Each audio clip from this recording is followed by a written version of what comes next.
Welcome to Beyond You, the podcast where we dive deep into healing, rediscovery, and the building the life you truly deserve. I'm Samantha, your host and guide on this journey. If you're ready to move past toxic relationships, reconnect with your true self, and create authentic connections, you're in the right place. We'll be having real conversations, sharing practical tips, and offering the kind of support that helps you just not survive, but thrive. Each week, we're unpacking how to heal from the past, rediscover who you are, and building a future that feels like you. So whether you're just starting your healing journey or been on the path for a while, let's do this together. Let's get started.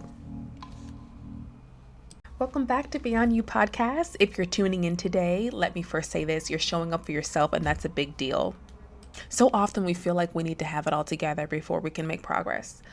But really, healing isn't about perfection. It's about continuing to show up even when it's messy. Today, we're diving into something we all face at some point on our healing journey: setbacks. Let's be honest, setbacks are frustrating. You're working hard, feeling like you're making progress, and then bam, something happens, even if it feels like you're back at square one. But here's what I want you to know. Setbacks are not failures, they're part of the process. And I'm so excited. Today is a special day, not just because it's another episode, but because doors to the Beyond You Collective are officially open. I've been dreaming of this space for a while, a space where we can heal, rediscover ourselves, and build authentic lives and relationships together. And today that dream becomes a reality. But before we dive into all amazing things waiting beside you for Beyond You Collective, as we tackle this topic, I want you to know by the end of this episode, we're going to reframe the way you think about setbacks so they don't derail you, explore why setbacks happen, talk through the practical tools to navigate through those tough moments with grace and self-compassion. So I'm excited. Let's get into this. First, let's start with why setbacks happen. Why do setbacks happen even when you're doing everything right? The thing about healing is that it's not a straight line. It's more like a spiral. You might circle back to feelings or patterns you thought you'd already worked through, but each time you're approaching them with new tools, new awareness, and new strength. First, let's redefine what setbacks are, because so often we see them as failures, but setbacks are actually a sign that you're doing the work. They happen when old patterns or emotions resurface, not because you're not healing, but because healing is a layered process. Think of it like peeling an onion. You might deal with one layer and think you're done, but then something else comes up, and know that that's okay. It doesn't mean you're back at square one, it just means you're going deeper.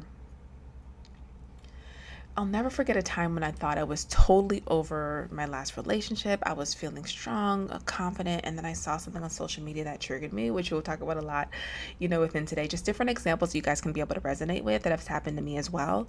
And suddenly I felt like I was questioning everything when that happened. When we get triggered, we tend to do this. And at first I felt defeated, like, why am I still feeling this way? Judging myself, getting mad about it. But then I had to remind myself, which took a bit, but I definitely want to just talk about just the things that I realized during my experiences, is that triggers don't erase your growth. That trigger didn't erase my growth. It was just a moment, and moments pass. So know the times that you're triggered, or you see someone from the past, or things happen, know that is a moment from the past. It doesn't mean that you're going backwards. It doesn't mean you're starting from square one. It's just something that reminded you of something. And so setbacks happen for a lot of reasons. And so here are just a few reasons. Triggers resurface. Right? Maybe it's a conversation, a memory, or even something small like a song or a smell. It brings up feelings you thought you left behind. Triggers don't mean you failed. They mean there's something deeper that's asking for your attention. And we'll talk a little bit more about this as well. Also, setbacks happens because new seasons bring new challenges. Life keeps moving. And with every new season, whether it's a breakup, a new relationship, a job change, or even the holidays, you're faced with different dynamics that stir up old wounds. Your body and mind need reset, right? Healing is exhausting. It's emotional, physically, and spiritual, mental work. Setbacks are sometimes your body's way of saying, pause. I need to process before we go further. And a lot of times we get so mad at ourselves, especially with ADHD. Like, this happens where we get so restless, when having to sit down, but knowing your body and mind need rest for a reason. And this can happen in the most random places. I have different clients that, will see a past boyfriend or somebody that they haven't seen in a while, and they feel like they're finally getting a good place and feel healed, and they might see a photo of an ex online, and all those feelings they thought they processed came rushing back. It feels like you're just right at that back at the beginning. But you have to realize is that it wasn't about starting over. It was about working through those feelings on a deeper level. So just making a small note to yourself that a setback isn't the end of your progress. It's just a reminder that healing is layered and you're uncovering those layers one step at a time.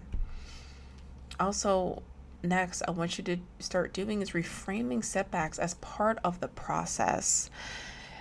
Setbacks feel discouraging because we think they mean we're failing. But what if I told you there are actually signs of growth? I think a lot of times we put different meanings to things. It can sometimes help for us to feel like we're not back at square one. So when you hit a setback, it's usually because you're reaching a new level of awareness. You've been given opportunity to practice the tools you've been learning. You're facing something you weren't ready to handle before, and now you are. One of the biggest lessons I've learned is that healing isn't about never feeling pain again. It's about learning how to sit with the pain, honor and move through it without losing yourself. Think of a setback like going to the gym, right? The first time you try lifting a heavy weight, it feels impossible, right? And so know that over time, as you build strength, you can lift more. Setbacks are like those weights, they're building your emotional and mental strength. What if instead of seeing setbacks as failures, you saw them as proof that you're still in the game, right? That you're still moving forward, even if it doesn't feel like it in the moment. So now I want to be able to provide as far as just practical tools for navigating these setbacks. Okay, because a lot of times we don't really talk about on what we have to do or the tools we need to have to be able to really get through this. Okay, so now that we talked about why setbacks happen, how to reframe them, let's get into the practical stuff. What can you do when you're in the middle of one of those tough moments? One of the first things I tell my clients, and something I've had to practice myself, is to pause. Not everything needs to be fixed or figured out in the moment. And I think we need to give ourselves permission to do this, because a lot of times we find ourselves not knowing that sometimes the most powerful thing you can do is take a breath and feel your feelings. And I know when people say that, it's like, okay, why would you want to sit in it? But the thing is, when you do not, it's going to come out either on yourself or somebody else. So I want you to think of it like a requirement so it doesn't show up later for yourself. Right? I think it's the most loving thing that you can do is allow every part of your emotions, because your emotions are information. It's information to let you know on what needs to happen, what needs to change, what needs to stop. Like, it's good information. We're trying to see what the emotions are trying to tell you in those moments. So first, I want you to pause and reflect. The first thing to do when setback hits is pause. Take a breath. Even if it's sometimes harder, I think about like 7 seconds. Like, when someone says something to you, let it hit a little bit, right? Allow yourself to be in a space where you're responding and not reacting. If you've worked with me, you know I say this consistently. You have to respond and not react when it comes to individuals. And here's how you can start, right? And I know it can be hard at first to ask yourself to pause. So I just take like 7 seconds. You can let somebody know. I have like a script. I'll definitely put it in, Beyond You Collective, or, definitely in the newsletter. I think I've talked about this before as well, is that you need to sometimes having a script to be able to say what those boundaries are. So here's one example that I can give you for this script when needing to pause. It'll be something simple as, I'm not able to do that. I'm not able to do that right now. Let me let you know by tonight, or let me let you know by tomorrow on what I decide to do. Like, giving yourself time to really process on what you want to do versus going through that yes or react. Sometimes if someone says something to us, we kind of go immediately into, especially if it's something that's rude, reactive abuse as well, because we just go into reactive mode. And so I want you, during this time where you're processing, I want you to kind of ask yourself, and here's how you can start. I want you to first ask yourself, what triggered this? Was it a conversation, a memory, or maybe even just feeling of being overwhelmed? Naming the trigger helps you understand where the feelings are coming from. Okay, so for example, let's say you're triggered by a memory of a past relationship. Maybe it's a song or a social media post that brings back all the hurt that we were talking about earlier. Instead of ignoring it or letting it spiral into I'll never get over this, I want you to try saying these things to yourself. There's just little things you could say, having some self-compassion. You could say, I'm feeling sad right now because that memory reminds me of what I lost. Or I'm angry because I feel like I deserved better. This small step of acknowledgement gives you space to respond instead of react. Okay? And then I want you to be able to ask yourself, what am I feeling right now? Sadness, anger, frustration, embarrassment? Like, I really want you to think about checking in, going in and inward towards yourself, because it's okay to feel more than one thing at once. A lot of times we have a mix of things, right? Like, we get a mix of joy and sadness, and sometimes we don't know the right word for it. Maybe it's something feeling disappointed or feeling isolated. We have to really kind of ask ourselves what this looks like, especially when we're in the winter season and we're all kind of like hibernating here. Really think about what those feelings are. And so writing these emotions down can make them feel less overwhelming. Finally, what do I need? I kind of consistently been saying this within the podcast episodes, because what do you need? What you need is important. Like, your needs matter, your voice matters, you matter. And so this is part most of us skip over. Okay. And here are some examples. Okay. Do you need rest? Support from a friend? A moment to yourself? Identifying your needs is how you can start to care for yourself in the midst of the setback. Sometimes we need to reframe the moment. Right? And so I want to kind of give another way of doing this, because a lot of times it goes straight into, and something we don't even know, right? On those, in answer to those questions, which is okay, right? I talk about that, and our Feel to Heal guide as well, of just kind of getting yourself practicing on what you need. But this is where the work happens, when you allow yourself to reframe just what's happening. When there are times where you do get triggered, you have that time that's happening. And reframing isn't about pretending everything is okay. So I don't want you to say it's like this or toxic positivity or things like, it's nothing like that. It's about looking at the situation from a different angle, right? Because we got to know that when we look at it from a certain angle that tends to be just a negative angle, it does nothing for us. It just hurts us a lot of the times. And so when setback happens, I want you to be able to ask yourself, what is this moment teaching me? What part of me still needs attention or care? Often setbacks highlights areas where we still need healing or boundaries. They're not a sign of failure. They're a signal that there's opportunity to grow. I'll share a personal story here. So after the tough breakup, I thought I had done all the healing work. I was feeling good, reconnecting with myself, like I talk about. And then bam, like I saw my ex that posted something that, it's one of those things where it could go either way. Like, you could feel like it would talk about you, or it couldn't. But in this place I was in, because being human, I felt like it was talking about me. It was like all the progress I made flew out the window. It was nothing that was bad. It was something that the person would just usually say. And so, but instead of spiraling, I asked myself, what is this moment teaching me? Right? It's not about the other person, but what is it triggering inside of me? And so what I realized was that I haven't fully grieved the loss of what I thought our future would look like. That moment wasn't a setback. It was a reminder that there was still a piece of healing I needed to tend to. Reframing allowed me to approach the moment with curiosity instead of judgment. So a small note I want you make to yourself is, feelings are like visitors. They show up, but they don't stay forever. Naming them helps you manage them instead of letting them manage you, which happens quite a bit a lot of the times, right?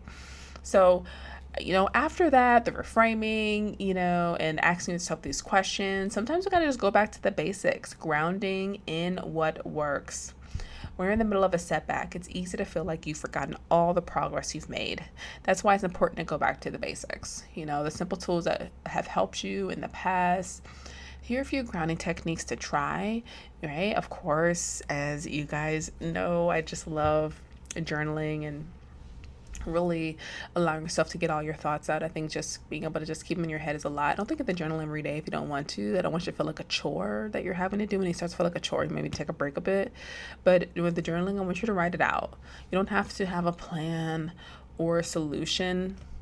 Just let the words flow. Sometimes seeing your thoughts on paper can help you process them in ways you can't in your head, right? Then next, you can possibly do breathing exercises. When emotions feel really overwhelming, your body might go into fight or flight mode. Deep breathing, like the 4-7-8 techniques, right?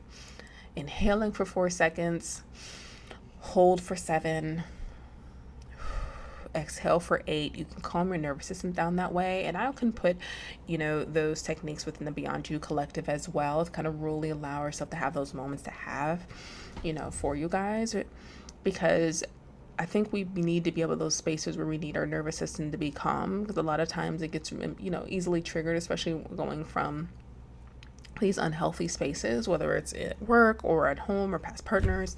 So to have those for you is going to be huge.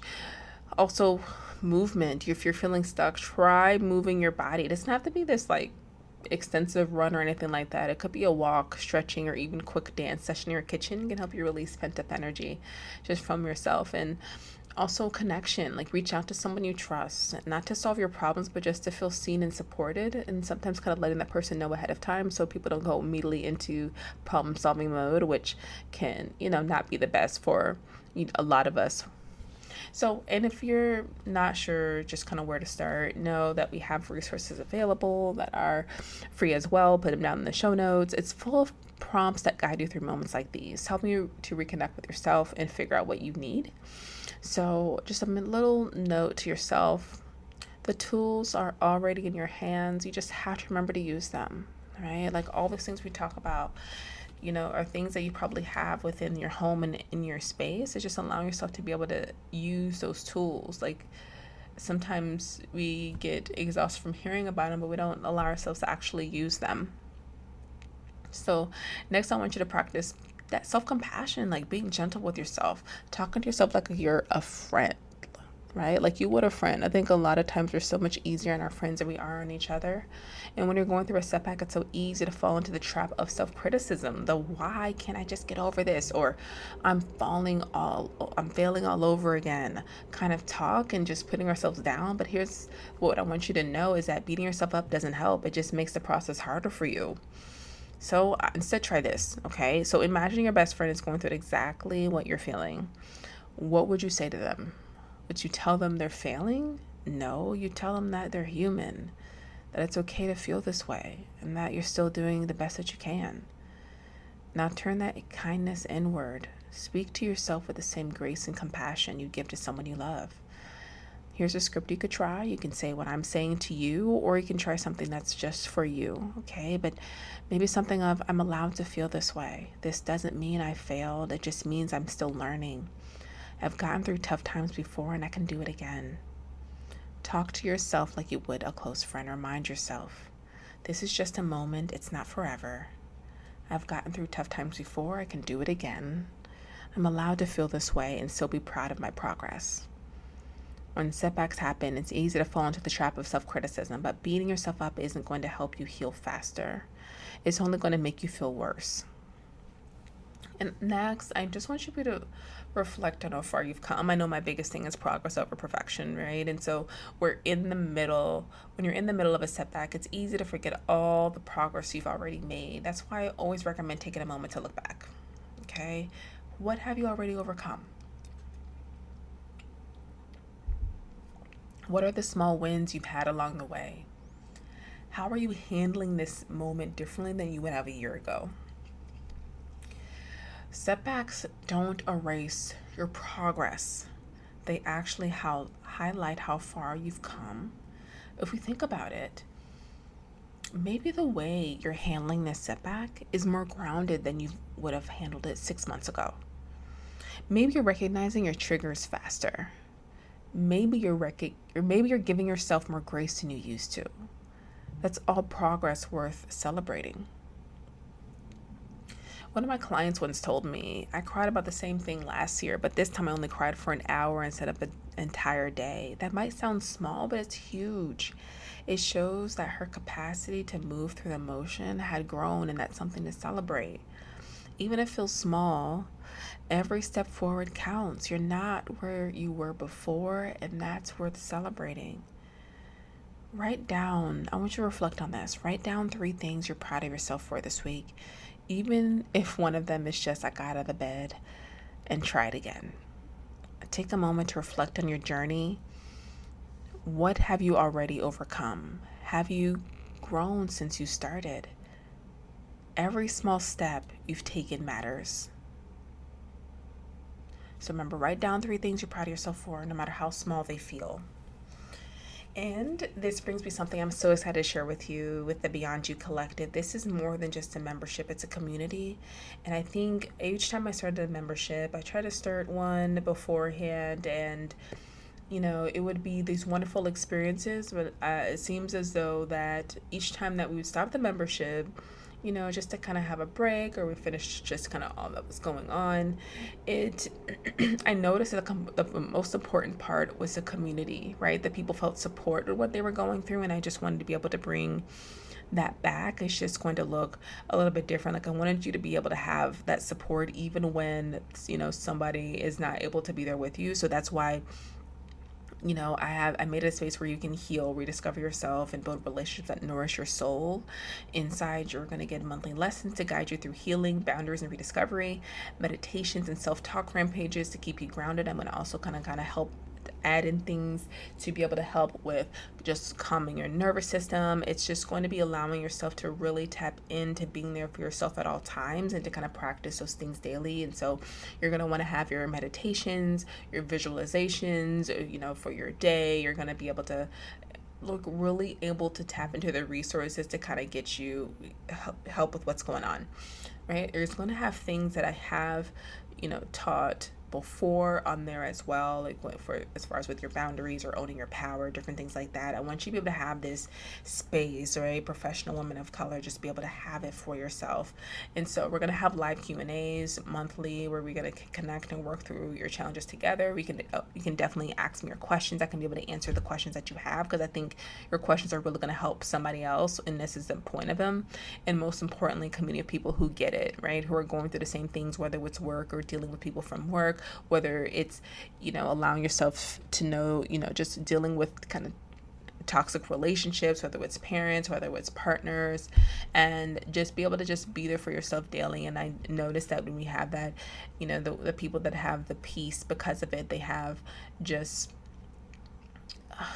a feeling of being able to wake up and not feel this dread in the morning. And that's just kind of want to be able to stick and help you guys out with. And so if you've ever felt stuck, isolated, or unsure of what your next steps, this is spaces for you. So doors are open now, and I'd love for you to join us.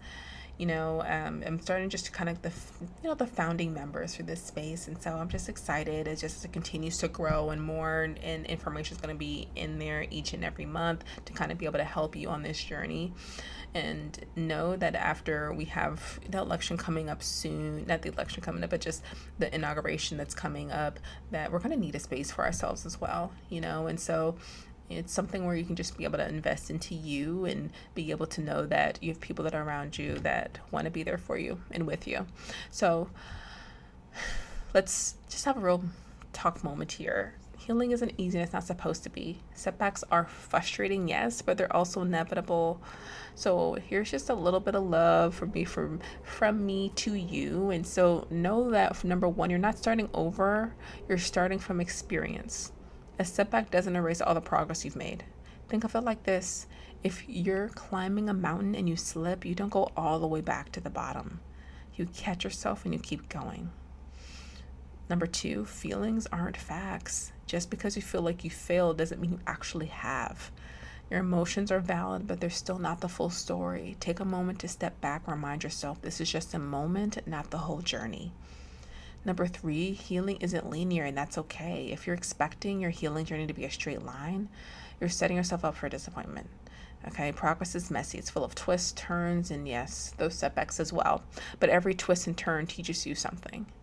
And number 4, you don't have to do this alone. You'll let me say it louder for the people in the back. You are not meant to heal in isolation. Whether it's a friend, a therapist, or a community like the Beyond You Collective, having people who understand your journey makes all the difference. Setbacks don't define you, they refine you. So here's what I want to leave you with today. Setbacks are not the end of the road. They're part of the journey. Every time you face a setback, you've been given an opportunity to deepen your healing, to practice self-compassion, to rebuild yourself stronger than before. So if you're in the middle of a setback right now, take a deep breath and remind yourself, I'm not starting over. I'm starting from experience. I'm allowed to take my time. And this is just one chapter in a much bigger story. And remember, you don't have to navigate this alone. If you need support, grab the Feel to Heal journal below, or join us in the Beyond You Collective, and we're breaking cycles, rediscovering ourselves, and building lives that feel authentic and true. So thank you for spending this time with me today. If you're navigating a setback and need a little extra support, I mentioned all the details in the show notes. It's simple, powerful tools to help you process, reflect, and keep moving forward. And we send out weekly tips and information, insights to be able to help you through life every day. Well, we send it every Wednesday, but this can help you through the week, each thing that we send from a newsletter. Join the Beyond You Collective today, and we're starting with our founding members, and take the next step in your healing journey, and I want us to be able to do this together. So if this episode resonated with you, follow Beyond You podcast, share it with someone who needs to hear this, and leave a review. It helps so much. And don't forget, the Beyond You Collective is here. If you've been craving community of women who truly get it, this is your space. Together, we're discovering ourselves and breaking the cycles. Thank you for spending time with me today again. Next week, we're talking more into just letting go of the need of closure. It's a big and necessary step in healing journeys, even when it comes with friends or past partners. But I'm so excited to be alongside you in your journey. Until then, take care of yourself. Remember, you're worth it.